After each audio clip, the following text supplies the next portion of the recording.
Mrs. McCready. I'm afraid so. Oh, it's amazing.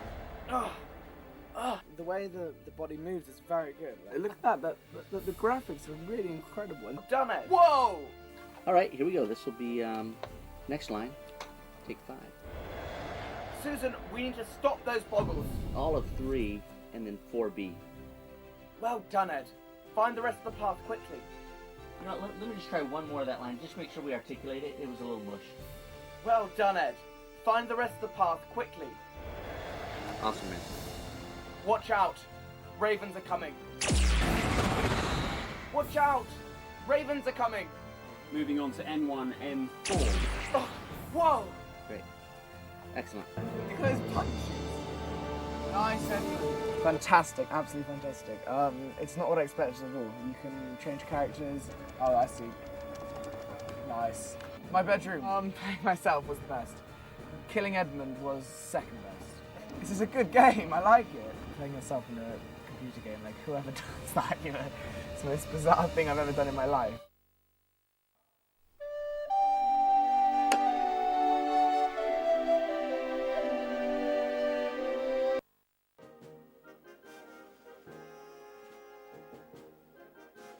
Come on, Lucy! We have to go! Oh, cool. Hurry!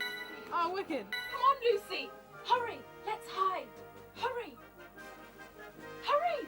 Lucy, you'll have to find a way across. Keep it up!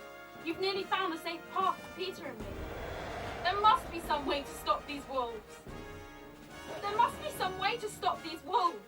Very different from doing the film, obviously, but it's a lot more dramatic.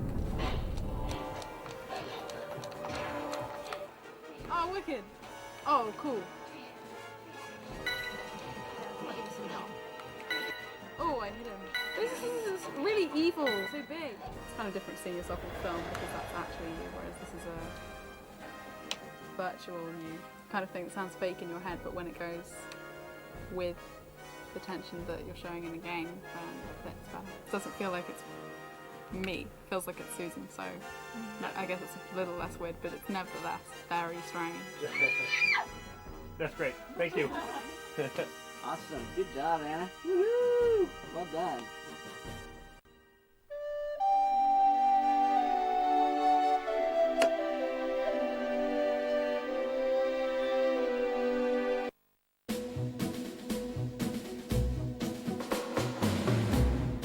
Whoa! Whoa! Ah! Now, temporary animation, so these will all be polished up, so if they look a little bit off. Sorry. I feel like, yeah, like, Will has a massive, like, armor and shield. And be able to, Cool. Well, let me just kill. This is just getting addictive. attack the mine board. Ow. There, yeah, just start attacking the rock. Oh, God. Hey, that's unfair. You didn't tell me you could do that. No, I don't listen to Peter. Yeah, well, you'll kill a giant that way. See that spot way over to the left? Yeah, I see it. Hit X when you stand on X. But you have to kill all 513 of them. Yeah. This is N14 Inc. 1001 line, and it's take 110. Our fawns have beaten their enemies. Our fawns have beaten their enemies. All right, we're gonna end it with a big scream.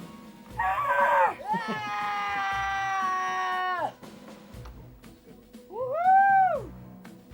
Again! Woohoo! Nice job. You've been cut off. I told one of my friends, oh, you better get me a copy. It's free. I'm like, no.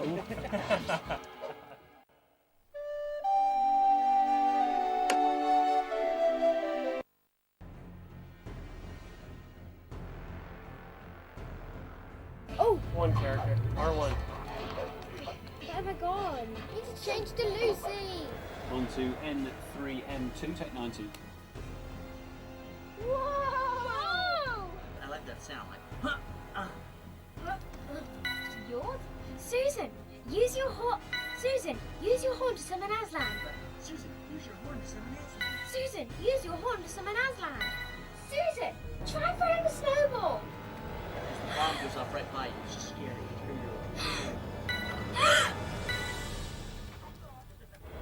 Find a wolf, kill it.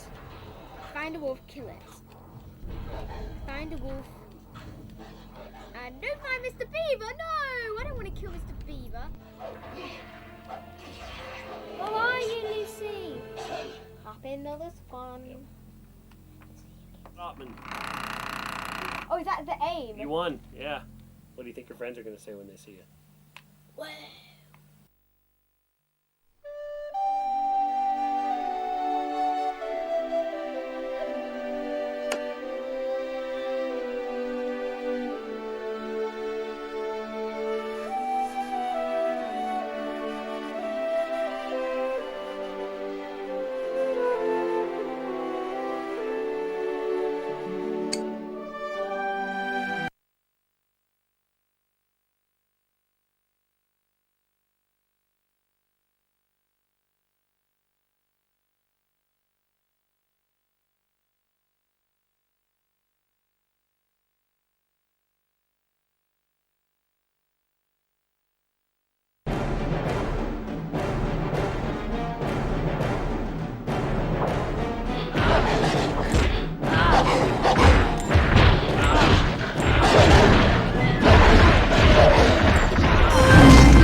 The renowned and beloved book by C.S. Lewis, The Chronicles of Narnia, The Lion, the Witch and the Wardrobe, has evolved.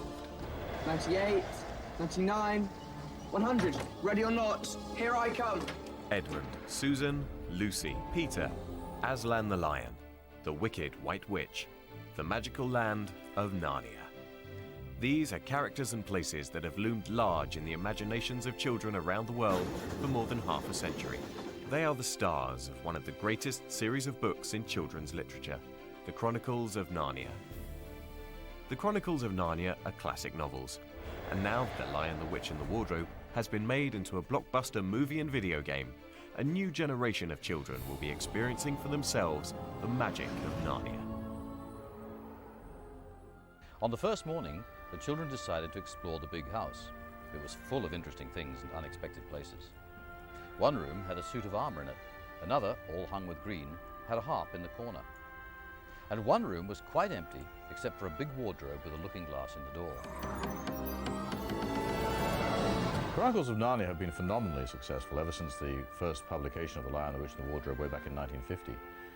They progressively sold more and more copies right around the world in about 30 languages. I think they're up to somewhere close to 90 million copies worldwide.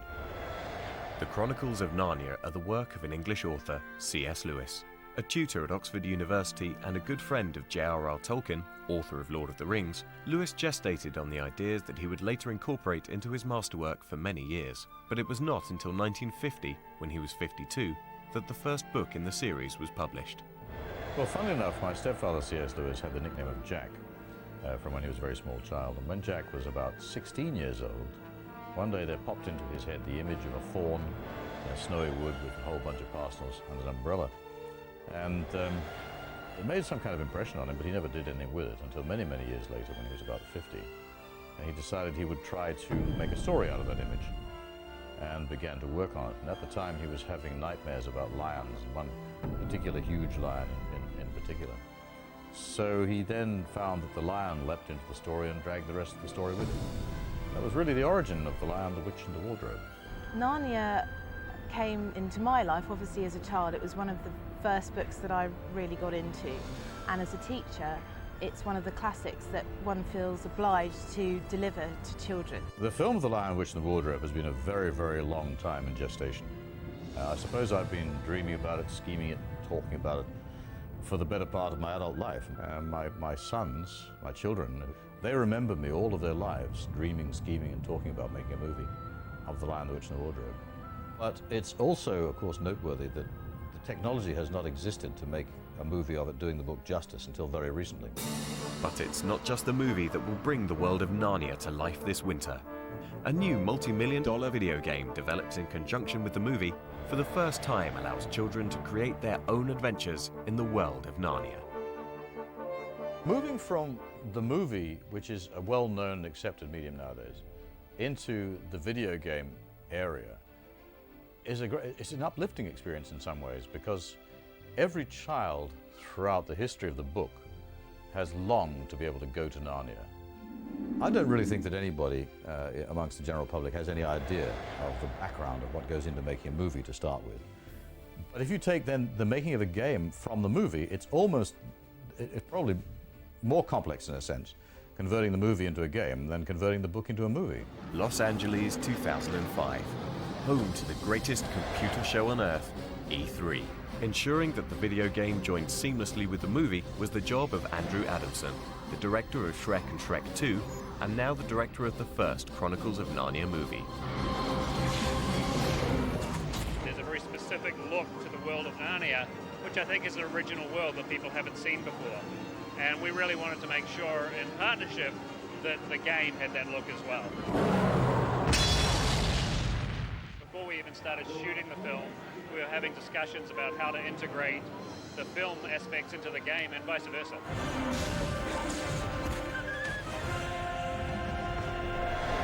There's a lot of things that have been very important to me in the movie as far as the design, the use of color throughout the movie, and I want to make sure that all of those same aspects were incorporated in the game. Basically, a very important part of the film is the world of Narnia. Cheshire, England, home of game developer Traveller's Tales.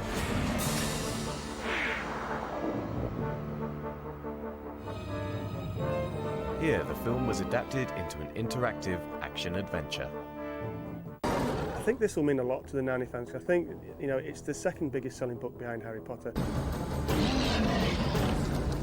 When the opportunity came up to do Chronicles of Narnia, I was thrilled. I'd been a great fan of the book since I was pretty young. I read it when I was 7 or 8, and the tales really captivated me.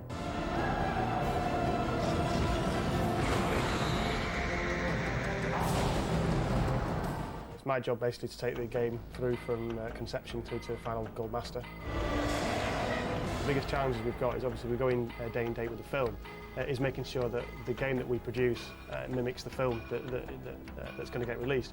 In the kind of first few days of filming, we had handy shots of locations and things like that, so which was fine for our level builders. We could kind of go out, build the sets that Disney were filming on. My name is Jonathan Schaller. I'm a level artist and I create the scenery on various scenes from the movie. In the feature-length movie, many of the backgrounds are completely computer generated and some of them are detailed full-size set pieces. To start the level building process, we're first given these images by Disney along with the detailed blueprints, which are all surrounded by trees and growth, etc. From tracing over the blueprints, I can loft very simple shapes from these splines, go to a lofting of the surface, and you will see it fill itself in with a very simple shape here. I can now go into this shape and I can manipulate it further. Over a series of hours, this will come closer to looking like one of the houses from the Allies' enclave. So if I apply a rock texture, so now we look like we have a stone wall, eventually after a series of hours it looks a little more like this. Depending on the complexity and the size of the level, the scenery can take anything from a couple of weeks to a couple of months. When we think that the scenery looks as accurate and as close to the movie, we're pleased with what we've got. The team at Traveller's Tales faced huge challenges in accurately adapting the movie into the game. Well, the animation in the game was something that's always one of the most important aspects of any game development, because if the characters don't move naturally, it's the first thing the player notices. We receive photographs of every maquette that's made of every creature, which is our first point of reference really. We can then give that to our model guys and they can start to build the creatures. I'm Anthony Whiteley and I'm lead animator on the Narnia project. Well, basically, an animator rotates the joints in a skeleton to emulate the way a person or an animal would actually move, which we do by drawing bones, which you can draw them anywhere. They can be in the character here, for instance. You can rotate them around here. These bones, just like the bone in your arm, rotate around each other. And once you've actually got that, basically you go through a process of tweaking and moving these things around until you end up with something which looks like the animation you're after, of, say, in this case, a centaur patrolling the perimeter of Aslan's camp.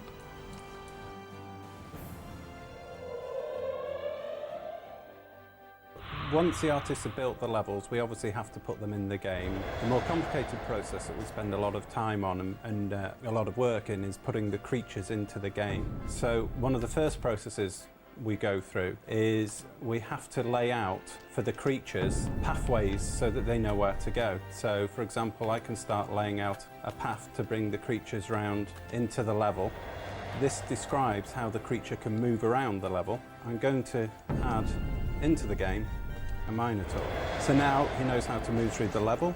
He's in the level, obviously, and he now knows how to interact with the player, how to attack when he should stay back. Throughout the game, short animated movie clips called cutscenes help tell the story. I'm Bill Martin, the lead cutscene animator on Narnia. Well, to the game as a whole, the cutscenes, apart from explaining to the player where they are and what's coming up in the game, they expand the whole experience, I think. They give you a taste more of the film and give you a richer experience for when you're playing the game. Well, we start off with a level design document that outlines everything that's needed in each level, and within that we're told what cutscenes are needed. From that, Disney supplies us with a storyboard, which gives an outline of the general timing and the cuts and what characters are in there. So we take the game level into the computer and place the characters and the cameras in there, cut it together so we've got a rough timing so we know it's working okay. In this cutscene, Edmund's been captured by the baddies. The centaurs are coming to rescue him. When the scene's been blocked out and all the camera cuts are in, then we hand over to the sound guy who will put in a placeholder track with voices.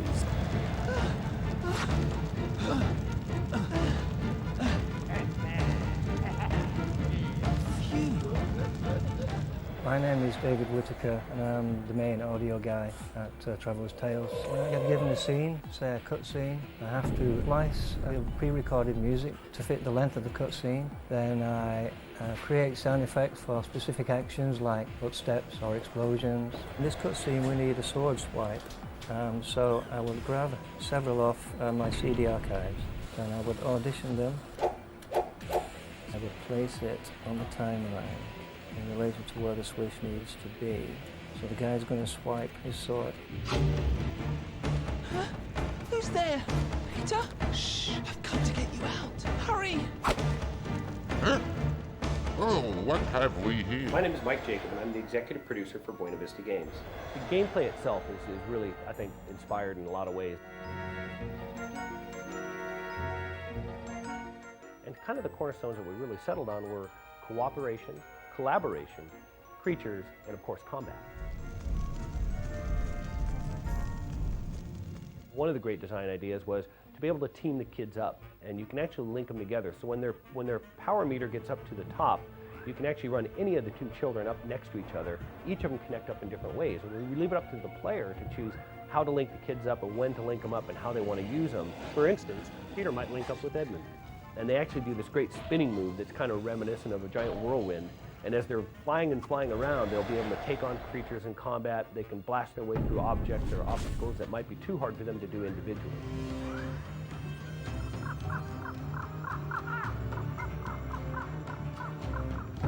If you want to sort of beat them up and jam through the game and just sort of attack your way, it works for you. But if you also want to maybe be a little more stealthy, a little more creative, we give you all the player all those tools to be able to do that. The game really offers anybody of any skill set or even gaming style to be able to succeed and have a great time and make the game their best experience. For instance, Lucy, if she does a perfect attack against an enemy, she can jump up on the back of that enemy and then give the player the ability to control and sort of be all of these different creatures that we're creating throughout the world. It's just quite amazing, really. It's staggering, the amount of work and animation that has to be done to pull all of this together.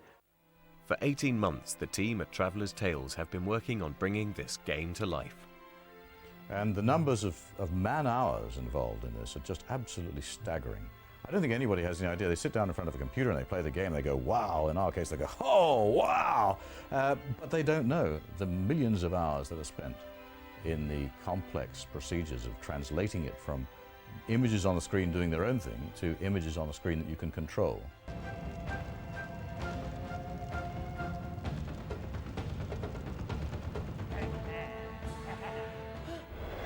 Now with the new video games and the computer games, the children can actually not only get into Narnia, but they can control what their protagonist, what their particular character does in Narnia.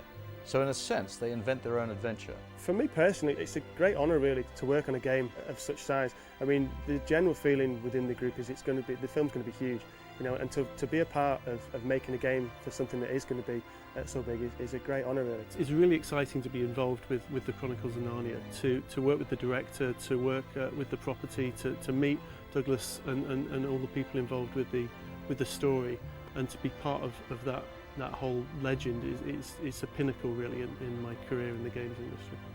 Now, with the advent of these computer and video games that we're producing, taking off from the movie, people all over the world will, for the first time, without a wardrobe, be able to go to Narnia.